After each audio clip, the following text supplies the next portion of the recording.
আমি আসলে আপনাকে ভালোবাসি। রমজান ভাই, শুটিং এর সামনে দেখো ভিড়ের মধ্যে লাল জামা পরা মেয়ে আছে, মাথায় ঘুমটা দেওয়া, ওটাকে নিয়ে আসো। ঠিক আছে বস।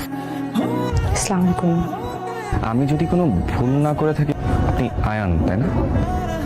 আপনি আমাকে চিনতে পারছেন? কি আশ্চর্য, কেন চিনবো না? তোমার সাথে তো একদিন দুই দিন না, আমার 3-4 বছর কথা হয়েছে। অনেকদিন আপনার সাথে কথা হয় না।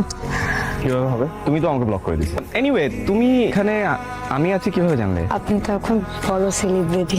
কি বলো? আচ্ছা তুমি এক কাজ করো, তুমি তোমার নাম্বারটা ফোনে উঠায় দাও, আমি তোমার সাথে পরে কথা বলবো। হ্যাঁ,